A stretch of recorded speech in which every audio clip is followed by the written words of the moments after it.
Shalom, shalom, meus amigos. Que prazer poder mais uma vez falar com você.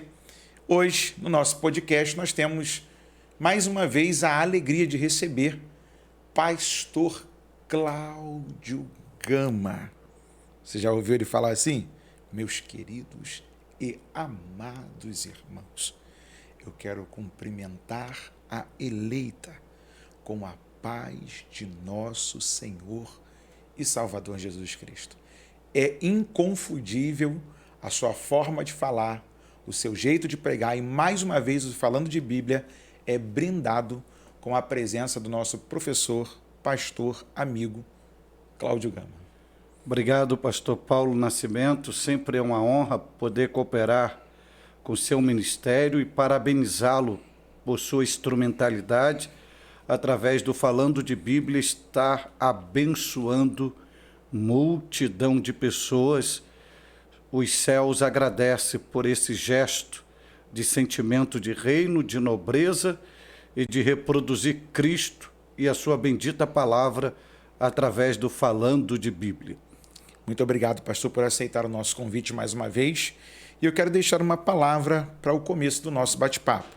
Carta de Paulo aos Romanos, no capítulo de número 8, no verso de número 18, diz assim: porque para mim tenho por certo que as aflições deste tempo presente não são para comparar com a glória que em nós há de ser revelada, porque a ardente expectação da criatura espera a manifestação dos filhos de Deus. Porque para mim tenho por certo que as aflições deste tempo presente não são para comparar com a glória que em nós há de ser revelada. Este é o podcast de número 21, onde nós vamos conversar aqui com o nosso convidado, pastor Cláudio Gama, e espero que essa programação seja de bênção para a sua vida, pois nós estamos aqui para conversar sobre as coisas do reino de Deus e assim trocarmos informações e tirarmos algumas dúvidas. Meu pastor Cláudio Gama, pregação. Há quanto tempo o amigo é pregador e pastor? Em média, 30 anos nós estamos aí pregando a palavra de Deus. Comecei a pregar o Evangelho em 86, e já a chamada divina, meus primeiros passos na fé, já proclamando o Evangelho de Cristo, e com o passar dos anos fui sendo lapidado, e essa lapidação me proporcionou a qualificação da prédica, e a cada dia a gente é zeloso em cada exposição para rever conceitos, metodologias para o aperfeiçoamento. E desde 10 de outubro de 1995, nós fomos ordenados e credenciados ao Ministério Pastoral. Então já estamos aí algumas décadas na estrada, pastoreando e pregando a palavra de Deus. Como pregador, qual é o maior desafio assim que o senhor enfrentou na história aí? Tipo assim, de forma pessoal ou no ambiente, por exemplo, da minha pergunta. Eu tive a oportunidade de assistir o senhor pregar em Jardim Nogueira algumas terças-feiras, no mesmo texto, sem repetir a mensagem. E o senhor nos trouxe uma mensagem de forma instrutiva, explicada, espiritual. E eu fiquei admirado, porque, se eu não me engano, eu assisti pelo menos 5 delas. No Salmo 23. E eu falei assim, rapaz, de onde tanto que esse homem tira tanta pérola? O pastor tá ali, a gente ia para lá, às vezes eu chegava tarde, tinha que sentar lá na galeria, e eu ficava lá com o meu bloquinho de nota, ó, né, coisa que pouca gente faz na igreja. Como é que é essa questão para o senhor? Hoje, eu vou falar do primeiro grande desafio que eu vivenciei e depois responder isso aí. Um dos maiores desafios foi um impacto muito grande é de você chegar num evento convidado pela pessoa e você passar por um processo de rejeição. É a pessoa te olhar dos pés à cabeça e jogar. Eu ouvi isso claramente, eu ouvi isso de uma pessoa, por que ela havia me convidado ali. Então isso, para você que está para fazer a prédica, você recebe isso logo no ato que a pessoa está te recebendo, isso gera uma metamorfose dentro de você. Se você não tiver um controle tanto emocional e espiritual, você se arrebenta, porque essa pessoa, ela está sinalizando que você não está ali como bênção e que você foi ali para destruir o evento dela e que ela está arrependida para o convite que ele fez. Aí você tem que ter a graça de Deus, o domínio próprio para não responder à pessoa e dizer: Deus, eu dependo de mim, eu dependo de ti. E me joguei no chão e fui orar. E à noite, por bondade, você só vai liberando a palavra. Quando eu olhei para trás, a pessoa que tinha me falado isso estava com o rosto banhado em lágrimas. E depois vem pedir desculpas. Mas vem pedir desculpa, a ferida já tinha sido aberta. E eu vivenciei isso algumas vezes. Por outro lado, a gente colhe frutos de satisfação, como o exemplo do irmão, da gente estar ministrando na igreja local, e isso que vem credenciar o pregador, é quando a sua própria igreja local para ouvi-lo, e pessoas que vêm de fora, como aconteceu muito em Jardim Nogueira, vinha caravana de vários lugares do Rio de Janeiro, alugavam um ônibus para assistir às ministrações às terça-feira e anotar. Então isso aí não tem preço. E eu agradeço a Deus que tudo isso tenha acontecido, porque isso foi gerando maturidade, foi gerando calo em nós, e hoje a gente tem um preparo para fazer uma linguagem desses tipos de comportamentos e de expressões que a gente ainda continua recebendo de pessoas. Tem evento que a gente chega, o líder da igreja nem olha para nós. Nem olha para nós, ele se sente o bam. Aí quando Deus faz a obra, aí quer tratar a gente a pão de ló. Então, eu olho tudo isso e às vezes o sentimento que eu tenho por esse tipo de comportamento é de dó, é uma pessoa frágil, é uma pessoa insegura, é uma pessoa insensível, é uma pessoa instável, que na verdade ela não tem a confiança em si mesma. Então eu vejo isso como um mecanismo de defesa dela para se impor. Então o que cabe a nós é aquela linguagem de Paulo, suportar os fracos, porque eu enxergo nelas uma fragilidade. Para você que não sabe, irmãos, no começo aqui agora do nosso bate-papo, eu fiz provocativamente uma ação que eu já vi em São Gonçalo muitas vezes. Eu já cheguei em eventos que, se a gente fechasse o olho, a gente pensava assim: é o pastor Cláudio Gama que está no evento. Como é que é para o senhor saber que rapazes, e não foram poucos, hoje são pastores, alguns são presidentes, que chegam no evento até hoje, a pausa para falar, a respiração, a tonalidade de voz. Tem um ali no Marambaia que até hoje, meus queridos irmãos, Pai do Senhor e tal. Aí eu olho para ele e falo assim: eu sei de onde é essa fonte aí, hein? Aí ele... É bom você ter ele falou para mim assim: é bom você ter alguém para se espelhar. É bom você ter um modelo de alguém que é usado por Cristo e que Cristo levantou. Como é que é para o senhor?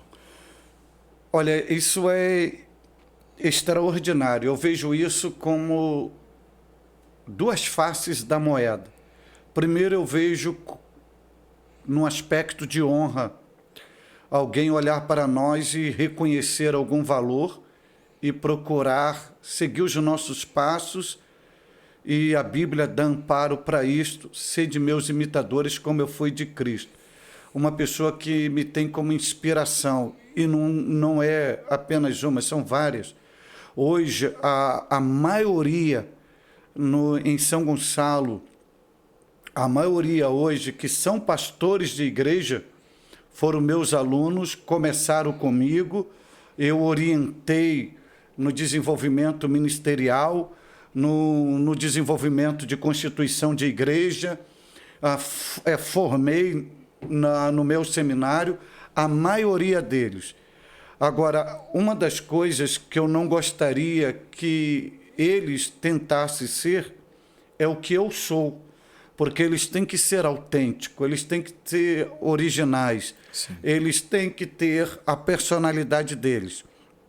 Mas a influência é tão grande, só para ter um exemplo, eu cheguei num lugar e botaram um áudio de uma mensagem e me perguntaram onde você pregou essa mensagem. Eu olhei, eu comecei a pensar onde eu preguei. Falei, eu não sei, eu não lembro onde eu preguei. E no trecho, aí ele deu um corte e depois liberou e falou assim, aí o pregador citou o nome dele. Ou seja, o cara era autêntico, o Cláudio Gama, que nem eu reconheci que era outra pessoa de tanta originalidade. E me deparei com outro numa rede comercial, uma multidão, o camarada veio em lágrimas, me abraçou, me agradecendo. Então, isso não tem preço. Agora, o importante é que a pessoa se inspire em nós, mas que ela não abra mão da personalidade dela, da identidade dela, que ela seja ela mesma para o desenvolvimento. Mas eu glorifico a Deus porque isso é uma dádiva de Deus, porque hoje a gente está escasso de referência e Deus está nos dando a oportunidade de sermos um referencial, e não só para essa nova geração. Ontem mesmo eu recebi um telefonema de um estado do país, onde teve uma convenção estadual e o presidente da convenção do estado estava citando o meu nome como referencial de pregador, de perfil, de comportamento, de exposição da palavra de Deus, de tratamento com a igreja local. Então, hoje, eu estou colhendo frutos, até a liderança da prateleira de cima olhar para nós e ver a gente como um referencial. E eu só tenho que agradecer. É fácil? Não é. Eu pago um preço grandioso, um preço enorme. Mas graças a Deus que as influências são positivas e a maioria deles hoje estão pregando o evangelho e pastoreando igrejas. O senhor é professor, o senhor é pastor-presidente e é escritor, mas a itinerância, quando o senhor ainda sai para pregar, tem muita resistência quanto ao ministério do itinerante no nosso país? Tem. Há preconceitos ainda? Há preconceitos e, pelo incrível que pareça, os grandes responsáveis por esses preconceitos não é a igreja local e não é o pastor local, são os próprios itinerantes. Sim. São os próprios itinerantes. Por comportamentos errôneos, por explorar a igreja local, por se comportar como popstar, por humilhar os crentes, por achar que a igreja local é a igreja dele e por desconstruir em um final de semana hábitos, instruções, comportamentos que o pastor levou há anos para educar a igreja, e o pregador itinerante está ali como dono, se achando dono da igreja, achando que pode jogar o microfone, derrubar pedestal, subir em cima do altar, subir em cima da cadeira, fazer um monte de coisa. E além disso, não só dentro da igreja local, os comportamentos negativos pós-eventos, seja na porta da igreja tratando um crente, humilhando o outro, uma rejeição de um cardápio, falando mal de um cardápio, rejeitando um veículo que está disposto dele, e sem contar o que descobrem em hotéis. Então, hoje, a igreja brasileira ela tem uma série de restrições com esse nome itinerante, porque o termo itinerante hoje, na maioria das igrejas sérias, é vista como um aproveitador, como uma pessoa que está usando o evangelho para se dar bem, uma pessoa que não inspira confiança. Então, esse é o estigma que está hoje na mentalidade da igreja brasileira, pelos rastros negativos que muitos deixaram na estrada, e as pessoas que são sérias, que foram chamadas para o ministério itinerante, porque o ministério itinerante, ele biblicamente é um sinônimo que não é um ministério preso a um local, que ele está em movimento para abençoar pessoas, para levar a palavra, para ajudar a igreja local de outra localidade, de outra região, a se fortalecer, a ser edificada, a alcançar o aperfeiçoamento. Esta é a ideia, era o que Jesus fazia. Jesus era um pregador itinerante. Jesus era um pregador itinerante. Paulo era um pregador itinerante. Então, essa é a essência bíblica. Mas, infelizmente, muitos inverteram os valores, tornaram esse ministério itinerante com marcas negativas, e hoje a igreja brasileira ela carrega esse trauma. Então, por isso que eu vos digo que as igrejas brasileiras sérias, de homens sérios, comprometidos com a palavra de Deus, hoje eles estão sendo totalmente seletivos, e eles não estão dando a palavra, cedendo o altar, o púlpito para qualquer pessoa, porque eles estão tomando essa atitude para a preservação do rebanho, e é uma forma de dar uma sacudida nessas pessoas que colocam aqueles que levam a sério, que foram chamados por Deus, querendo ou não, a avaliação numa linguagem bem popular. Você que é sério, quem olha de fora e não te conhece, a sensação deles é como se você fosse farinha do mesmo saco. Mais um que está ali por interesse, que é para abusar, para quebrar princípio, que não vai ajudar, que vai desonrar o pastor, que vai dar problema na igreja local. Então, até que eles vejam que você é uma pessoa diferente, que tem caráter, que tem compromisso, que tenta, nas suas limitações, reproduzir Cristo, aí quando eles percebem que você anda na contramão dos demais, aí esses são abraçados, são reconhecidos, e os pastores, e isso aí tem que ser respaldado, porque eu vivi isso mais de algumas vezes, de chegar em igrejas que são consideradas no Brasil seríssimas, com perfil de igreja à luz da Bíblia, com homens de credibilidade na frente da igreja, e eu cheguei muitas das vezes na terça-feira para assisti-lo, que era a minha forma de eu dizer para este líder: obrigado por ter me trazido no seu evento, na sua escola, e eu cheguei lá para assisti-lo. E quantas vezes ele, me vendo lá, me tirava do banco, me colocava no altar, e ao invés de pregar, me dava a palavra para ministrar terça-feira. Eu vivi isso e vivo várias vezes.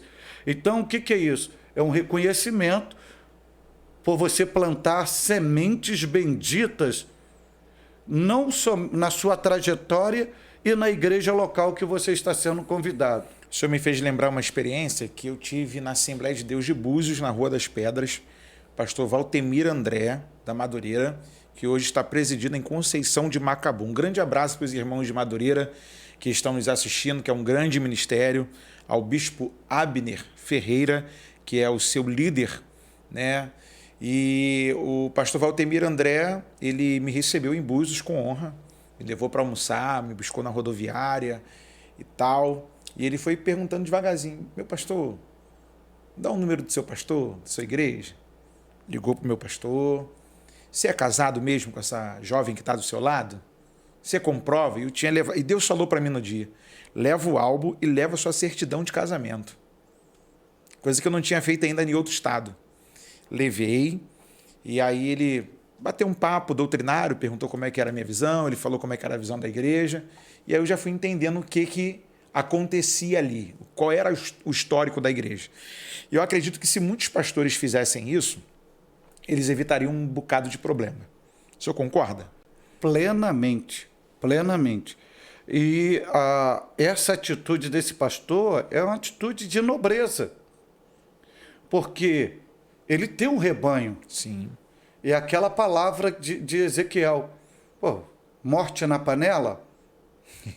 Vai dar uma comida contaminada para o rebanho? Não pode. Porque o pregador vai embora, é ele que fica com o problema. E, por outro lado, hoje, tem pastores muito bem assessorados que faz um rastreamento dessas pessoas que estão peregrinando. E tem que ser seletivo. Tem que ser seletivo. Porque o rebanho, ele tem que comer comida saudável. E não é só a exposição da palavra, que é a pregação. A pregação é o seu comportamento, é seu estilo de vida, é o seu caráter, é a sua postura em cima do púlpito. Então você tem que ser bênção para a igreja local. E isso reflete na sua moral.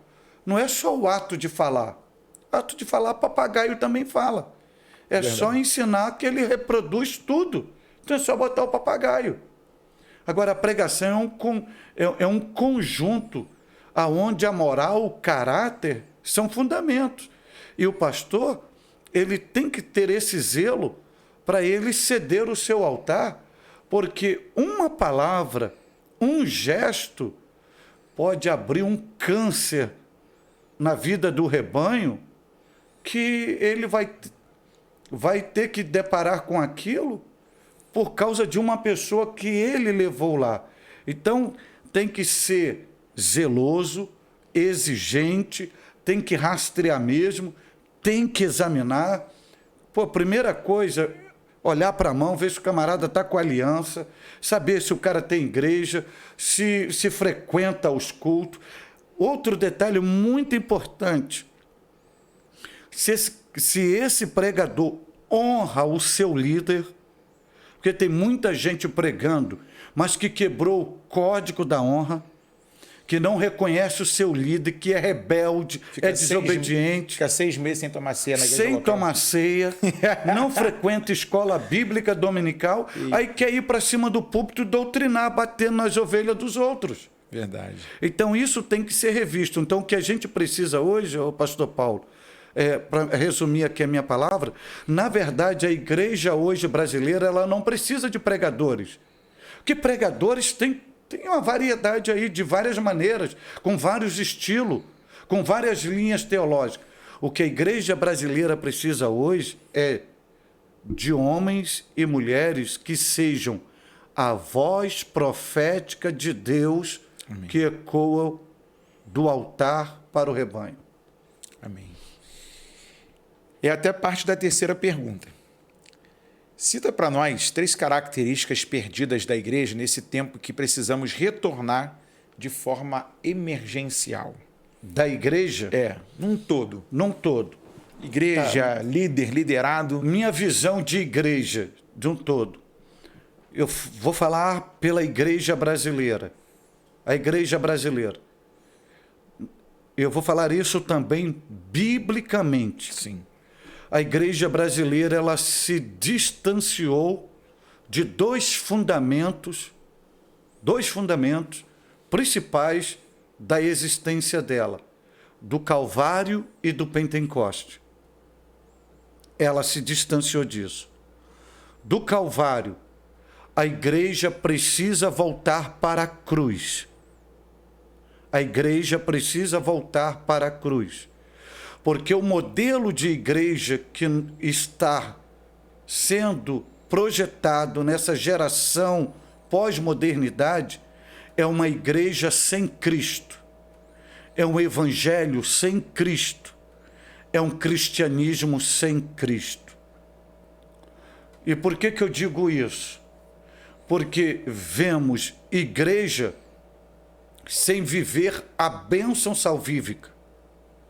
Vemos uma igreja sem estar mortificada com Cristo. E vemos uma igreja sem uma transformação genuína que, resumo, novo nascimento. Então, se não tem esse processo, é porque ela se distanciou da cruz. E a igreja ela não pode se distanciar da cruz, porque toda a fundamentação dela é a cruz, é o sacrifício de Jesus. E outro fundamento é o Pentecoste, que é o oxigênio do céu para mantê-la viva na face da terra. Então, se distanciou da cruz, se distanciou do Pentecoste. Então a gente não vê hoje o que a gente hoje vê, um cristianismo sem cruz, e cristianismo sem cruz não é o cristianismo estabelecido pelo nosso Senhor e Salvador Jesus Cristo. É um cristianismo antropocêntrico. Haja vista que a crise é tão grande que os homens criaram um Cristo e apresentaram essa nova geração que não é o Cristo da Bíblia. Sim. É o Cristo que vale tudo, é o Cristo que ama todo mundo, é o Cristo da banalização, é o Cristo que te aceita de qualquer maneira, que você pode continuar de qualquer maneira, você pode continuar se drogando, você pode continuar se prostituindo, você pode continuar adulterando, você pode continuar no lamaçal. Não, isso aí é uma banalização. E logo não tem cruz, porque Cristo não obrigou ninguém a segui-lo. Ele deu uma condicionalidade. Ele disse: se você quiser vir após mim, você não é obrigado. Mas se você vir, você tem que negar a si mesmo. E você tem uma cruz para carregar a cada dia. E depois que você carregar essa cruz, aí é que você vai me seguir. Esse é o Evangelho, esse é o Cristo. Esse é o modelo. Esse ideal. É o modelo. A igreja se afastou disso. E a igreja se afastou do Pentecoste, que é o oxigênio do céu. Então, por que a igreja criou o entretenimento? Que é um meio de segurar a igreja. E nós estamos aí numa pandemia. E numa pandemia, quando uma pessoa está faltando ar, primeira coisa, balão de oxigênio. Depois, entubamento. Então, tem muitas igrejas no balão de oxigênio e outras entubadas porque carece do oxigênio do céu.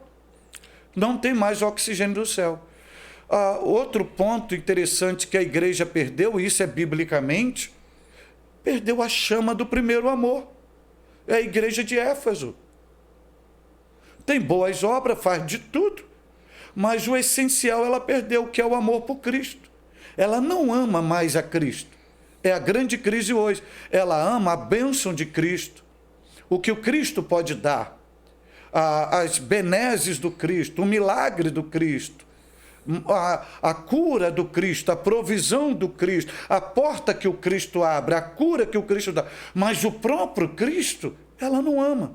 A prova disso, se pegar esses crentes geração século XXI e colocar no paredão, Cristo, você vai negá-lo. Se você negá-lo, você continua vivo. Se você estiver convicto com ele, você é morto. A maioria vai negar. Por que vai negar? Porque não conhece Cristo, nunca estiveram com Cristo, apresentaram um Cristo diferente. Então não tem aquele amor. E o amor é sacrificial, o amor é sofredor, o amor não tem interesse. Paulo ensina isso, é desinteresseiro. E a terceira grande crise, que é o mais sério, por que a igreja vive tudo isso que eu estou expondo. E eu vou respaldar biblicamente. Por que ela vive tudo isso? Porque a igreja em si pegou o Cristo legítimo, original, autêntico e botou de porta para fora. Eu não te quero mais aqui. Eu falei, como isso? Laodiceia. Apocalipse 3:20. A igreja existia, tinha igreja, tinha pastor, tinha membro, tinha liturgia, tinha cântico, tinha pregação. E aonde está Jesus? Do lado de fora. Eis que estou à porta e bato. Tem alguém aí dentro que possa abrir a porta? Se abrir, eu entro. Eu ceio contigo e você ceia comigo. Prega isso para pecador. Essa palavra não é para pecador, não. Parece Jesus está até falando. uma discrepância, né? Jesus... Porque o dono da casa pedindo para entrar na Para casa. entrar. Ele podia arrebentar, mas por que ele pediu? Botaram ele do lado para fora. Ele está falando assim, tem alguém aí para abrir a porta? Se alguém abrir a porta, eu entro, eu ceio com vocês. Aí vocês vão cear comigo. Então, essas são, nas minhas palavras, 3 grandes coisas que a igreja está apresentando, que, vamos falar, a igreja brasileira, olha, quantos milhões de evangélicos nós temos? Olha, o nosso município, vamos tirar pelo nosso município, é considerado o maior município da América Latina, para não dizer do mundo, de cristãos. Não era para gerar um impacto na nossa sociedade? Sim. Concordo a nossa plenamente. Sociedade não era para ser outra. Olha a quantidade de igrejas que nós temos. Não era para contribuir com uma sociedade mais digna, mais honesta, mais saudável, mais plena, mais poderosa. Aí a gente fica culpando o alfa, culpando o beta, quando nós que temos a competência de fazer isso e não fazemos, por quê? Abrimos mãos das nossas origens. Quando eu falo das nossas origens, não é de costume, não. Princípios bíblicos, a essência da palavra de Deus, que nem, aí você vê, que é uma raridade hoje, uma igreja lhe dá a oportunidade para você pregar 1 hora de Bíblia. Verdade. Agora, dentro do seu segundo aspecto, na questão do pentecostalismo, nós temos vivido hoje de assembleiano para assembleiano. Hoje eu tô com um assembleiano da Gema, assembleiano mesmo. Aí eu posso fazer esse tipo de pergunta. Como é que o senhor enxerga essa onda calvinista que implica como falar em línguas, que implica como profetizar, que diz que não, isso foi só para o dia dos apóstolos, foi só para os primeiros crentes, para um registro bíblico, mas a gente não tem isso hoje. Como é que o senhor enxerga essa onda calvinista batendo dentro das Assembleias de Deus? Uma vez que o senhor disse que a gente precisa se manter na chama do Pentecoste, aquilo que Jesus prometeu para nós, que não nos deixaria só, enviaria o outro Consolador, e ele estaria conosco todos os dias até a consumação dos séculos. Primeiramente, por uma ação operacional do ministério do Espírito Santo. É o primeiro fundamento. Por uma ação operacional do ministério do Espírito Santo. Aí eu pergunto, o Espírito Santo mudou? Não, em essência ele é o mesmo. A operacionalidade do Espírito Santo mudou? Não. 2, quando o Espírito Santo distribui os dons, está lá, isso é doutrina, é fundamento de Paulo, visa a edificação do corpo de Cristo, o aperfeiçoamento dos santos. Então, não é para... E quando falo de manifestação de dons do Espírito Santo, eu não falo somente, não é questão só de variedade de línguas. E a palavra da sabedoria? E a palavra do conhecimento? E a cura? Os dons de curar? Jesus deixou de curar? Não. Jesus de curar? Então, esse movimento eu vejo como uma questão de interpretação de Bíblia aos seus olhos, mas a interpretação deles não pode negar a veracidade bíblica, porque desde as origens, quando começou o primeiro movimento pentecostal, historicamente falando, esses movimentos pentecostais, e quando eu falo movimento pentecostal, eu não estou falando em Assembleia de Deus, eu estou falando em ação plena do Espírito Santo.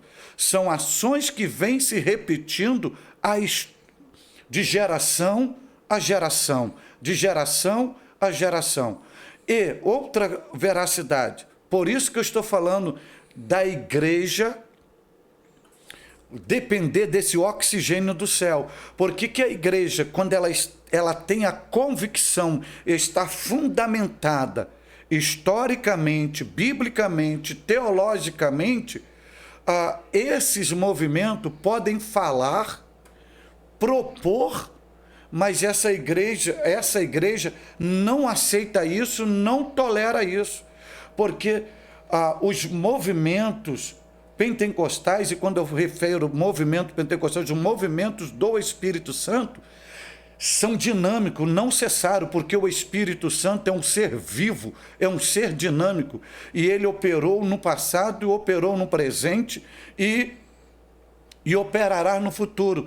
E eu faço uma colocação, eles vêm com uma proposta que tudo cessou em Atos dos Apóstolos, e eu posso dizer que em Atos dos Apóstolos não foi um cessar, foi a labareda aumentando o fogo, porque todos os fenômenos de dons espirituais à luz da Bíblia Sagrada, que está nas doutrinas apostólicas de Paulo, se você observar no Antigo Testamento, tem todas essas manifestações de dons espirituais lá. Sim. Todas as manifestações dos dons espirituais lá. Então você não pode resumir a um ato histórico para a igreja primitiva. Palavra de sabedoria, você vê em Salomão. Você vê em José. Sim. Dons de revelação, você vê em Eliseu, cara. Você vê em Daniel. Poxa. Os profetas menores, então, Zacarias. Você vê os dons, palavra de sabedoria, palavra do conhecimento. Palavra do conhecimento. Eu acho que a confusão maior é justamente essa, quando o impulso daquilo que é terreno invade a igreja e a voz do Espírito se cala. Por exemplo, Atos 13. Na igreja que estava em Antioquia, havia alguns profetas, olha que interessante, e doutores, a saber, Barnabé, Simeão, chamado Níger, Lúcio, Cireneu, Manaém, que foram criados com Herodes, o tetrarca, e Saulo. E servindo eles ao Senhor e jejuando, disse o Espírito Santo: apartai-me ou separai a Barnabé e a Saulo para a obra que os tenho chamado. É isso que é a beleza de você saber que o Espírito Santo ainda direciona. Separa fulano. E fala. Manda fulano. Retém isso aqui. E os camaradas acharam que a voz do Espírito cessou. Aí vamos ver esse outro detalhe. Isso aí é o seguinte. Está separando Paulo e Barnabé para uma obra missionária. Isso. Então, se você nega os dons espirituais, automaticamente, se foi para a igreja, somente a igreja apostólica, você vai ter que negar os outros dois dons, que também são dados pelo Espírito Santo, que são os dons ministeriais e os dons de serviço. Sim. De Romanos 12. Perfeito.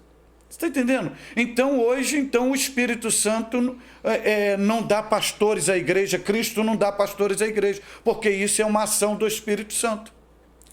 E você vê que o problema está tão gigantesco que, às vezes, você tem uma voz ditatorial filosófica, você tem uma voz ditatorial de psicologia, né? Hoje você tem nada contra o coach na sua área de profissão. No púlpito, a Bíblia. No púlpito, a Bíblia. E falando de Bíblia, a Bíblia pela Bíblia, ela se auto-interpreta, ela é o suficiente e ponto. O culto não precisa de uma invenção. O culto precisa de que pessoas abram a Bíblia. e creiam no Espírito. Porque se eu não tenho a dinâmica do Espírito em mim, acabou. Eu não tenho autoridade da palavra. Era justamente o que ia colocar. Ensinar sobre o Espírito Santo, teoricamente, teologicamente, sem ter uma experiência pessoal com o Espírito Santo, é totalmente contraditório, cara. É a mesma coisa de você servir um cardápio à pessoa, dizer que aquele cardápio é saboroso, se você nunca provou. Se você nunca provou. A galera ficava muito assim, no caviar. Muita gente não sabia nem o que era. A ova do peixe, o tal molho. Aí, não, eu não gosto. Eu não gosto. Mas tu nunca provou, cara. A pessoa nunca viveu a experiência. E outra coisa, quando eu falo experiência com o Espírito Santo, eu não estou falando em batismo com o Espírito Santo, não. Batismo com o Espírito Santo, dentro da doutrina da teologia pentecostal, é um revestimento de poder. Sim. Eu estou falando de experiência com a pessoa do Espírito Santo, a terceira pessoa da Trindade, a que te leva às profundezas de Deus. Então a pessoa só fala do Espírito Santo pelos que os livros dizem, pelo que os historiadores dizem, mas qual é a experiência dela com o Espírito Santo? Diariamente com o Espírito Santo, de estar inundado com o Espírito Santo. Essa turma rechaçaria Paulo quando Paulo dissesse assim: conheço um homem, não sei se no corpo ou se fora do corpo, foi ao terceiro céu. Não, isso é absurdo. Aí vem a pergunta próxima, meu pastor, que eu não posso deixar de fazer. O que o senhor acha desse profetismo desacerbado dos nossos dias? Eu estou entendendo, Jesus. Os caras vêm numa... Sei lá, se aquilo é mágica, se aquilo é adivinhação, eu não sei nem discernir o que é aquilo, porque fica naquela de que tem uma pessoa aqui... Pô, quantos Cláudios tem no culto?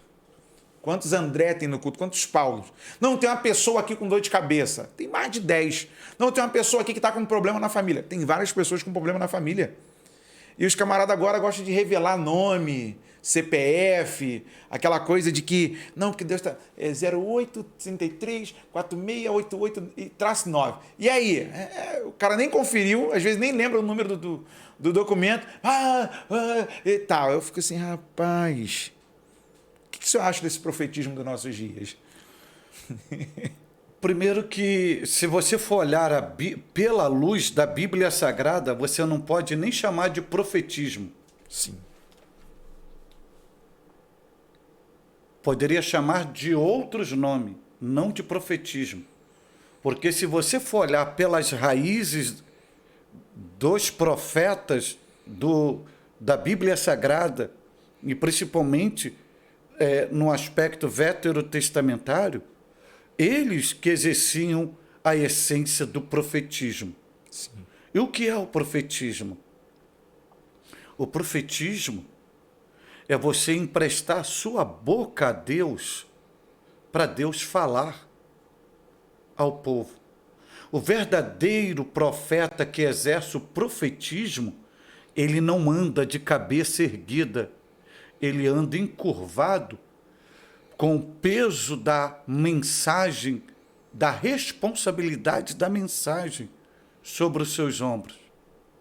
O que a gente percebe hoje não são profetismo. Usam um termo bíblico, mas não são. Você pode chamar de tudo menos de profetismo. Por quê? Porque o verdadeiro profeta que exerce o profetismo... Olha, isso aqui é tão sério e eu posso explicar isso. Primeiro, vontade, pastor. Primeiro, quem é profeta, o verdadeiro profeta e que exerce o profetismo, ele anda vazio. Ele anda vazio.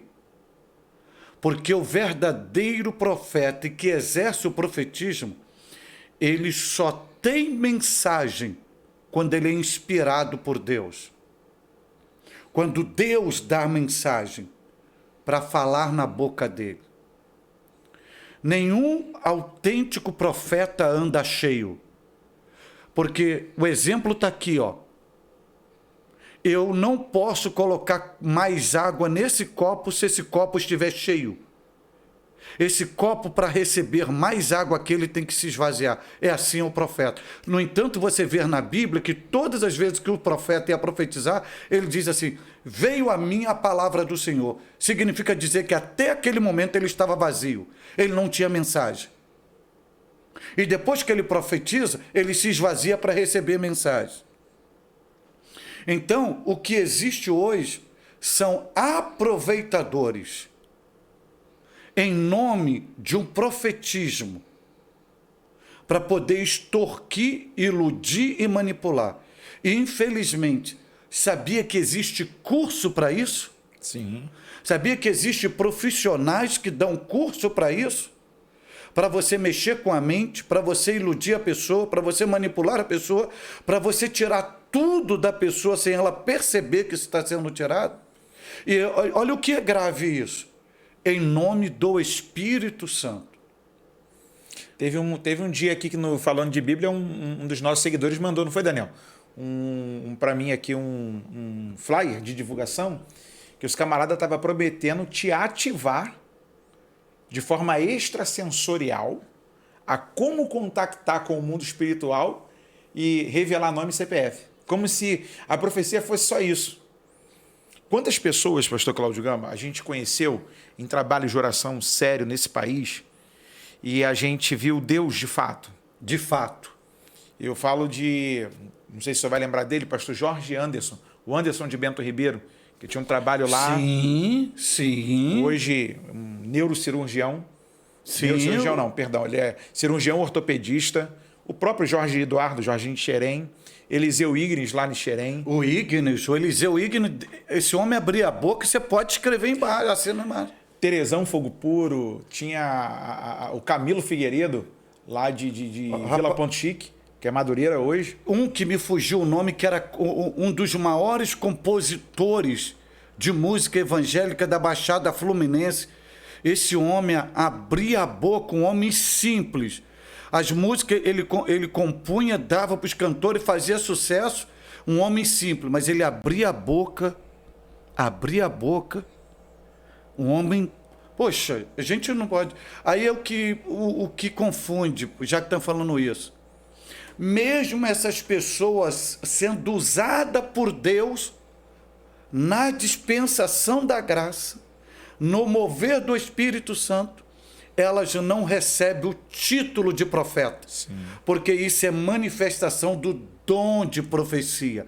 Elas têm o dom da profecia. Perfeito. Só que a gente vê uma galera hoje que acha que pode impor, pode mandar, pode ditar a vida dos outros, e a galera tá complicando, porque o que mais eu recebo hoje no meu WhatsApp é: pastor, dá uma olhadinha nisso aí, me explica isso aqui por quê. E aí vem a quinta pergunta, que a gente já está caminhando para o final. Por que não vemos tantos sinais e maravilhas na igreja atual? O que está faltando aos pregadores e à liderança de hoje? Porque antigamente a gente chegava no culto e, vou dizer para o senhor, eu vi uma vez o Napoleão Ribeiro Falcão aqui no Tamoio de São Gonçalo. Vai ter aqui tantos batizados com o Espírito Santo e Deus vai curar tantas pessoas aqui.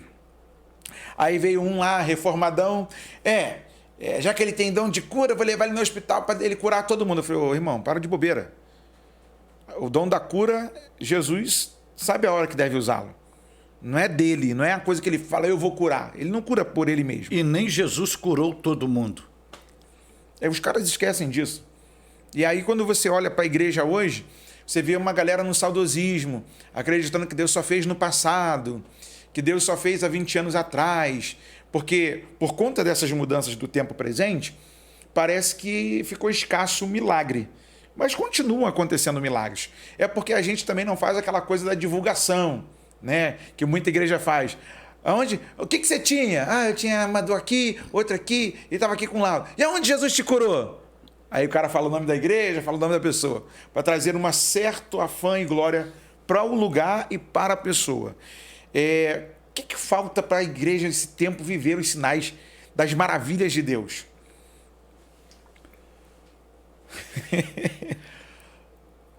Eu sou categórico. Sim, pastor, Ok. à vontade aqui. Então eu vou pautar biblicamente. Sim.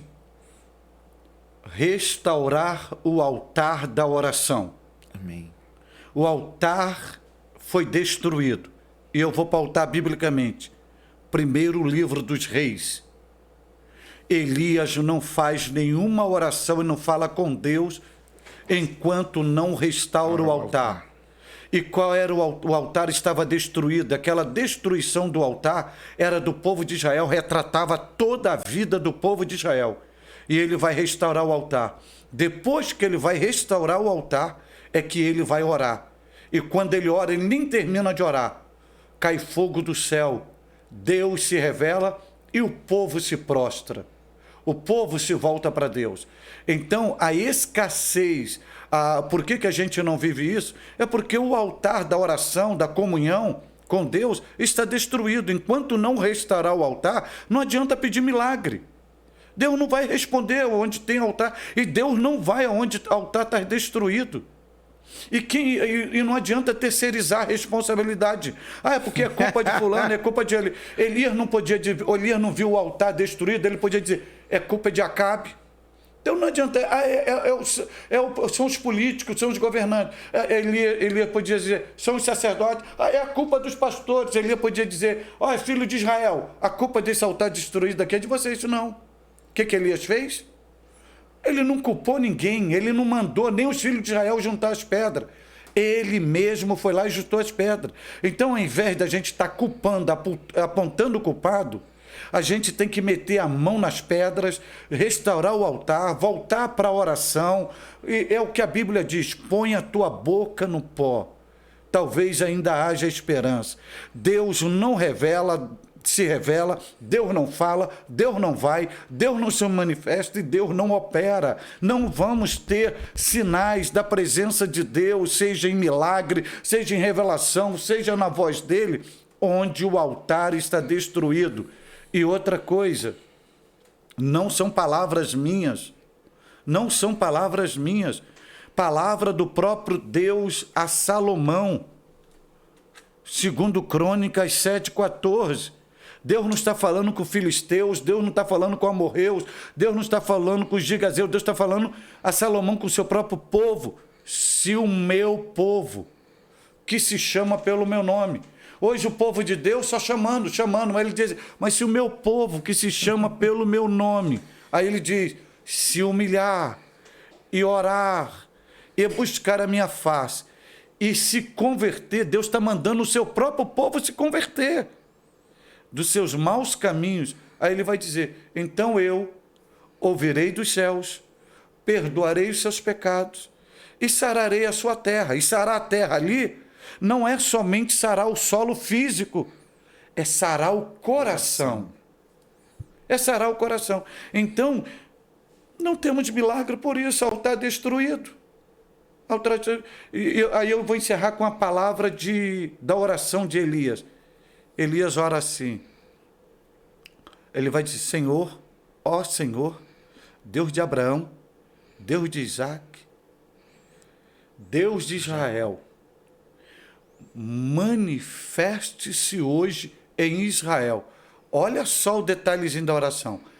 Era o Deus de Israel que não tinha manifestação. Aí ele diz assim, Deus de Abraão, de Isaac e de Israel, manifeste-se hoje em Israel. Deus era de Israel, mas não estava em Israel. Deus só foi para Israel quando ele desceu em fogo. Por quê? E olha o local que ele foi. Ele foi para cima de Elias. Ele foi para o palácio de Acabe. Ele foi para cima dos filhos de Israel. Onde ele desceu? Em cima do altar. Porque ele só vai onde tem altar. Essa é a aula de hoje, irmãos. Nosso pastor Cláudio Gama, nosso amigo, conferencista, escritor, professor. É sempre uma honra poder recebê-lo. E pena que o tempo dura pouco e corre depressa contra nós aqui. Nós já estamos chegando ao final e eu quero deixar o amigo à vontade para deixar a sua mensagem aos nossos seguidores e já agradecer pela presença aqui mais uma vez no Falando de Bíblia. A honra é toda minha, porque o irmão é um exímio expoente da palavra de Deus, um homem mais habilitado e mais conhecedor do que eu, porque eu reconheço as minhas limitações nos textos originais, e o irmão tem a facilidade com o hebraico, com o grego, e conhece as palavras nas suas raízes. E o irmão é uma voz de Deus, é uma voz bíblica de Deus no solo gonçalense do Rio de Janeiro e do nosso país. E a igreja brasileira que te convida e te leva, o irmão, é uma bênção para esta igreja, e eu me sinto honrado de estar aqui com o irmão. E eu peço a gentileza, uma permissão ao companheiro, para convidar todos os seus admiradores e solicitar aos seus admiradores que se inscrevam também lá no meu canal no YouTube, Cláudio Gama. Tem uma série de mensagens novíssimas, riquíssimas, que nos dê esse prestígio, que nos dê esse apoio.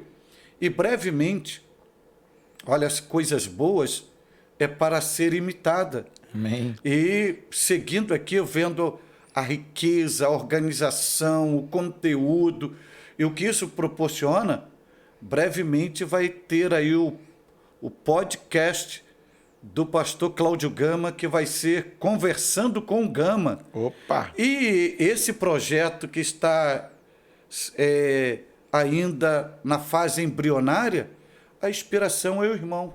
Amém. E eu quero convidar a todos que se inscrevam lá no meu canal, Cláudio Gama, aperte o sininho, e brevemente, Conversando com o Gama, um podcast com inspiração Paulo Nascimento, que é um nome que eu indico à igreja brasileira para abençoar a igreja. Compromisso, quer ouvir verdade, quer ser abençoado com a palavra de Deus, quer ser alimentado com a palavra de Deus?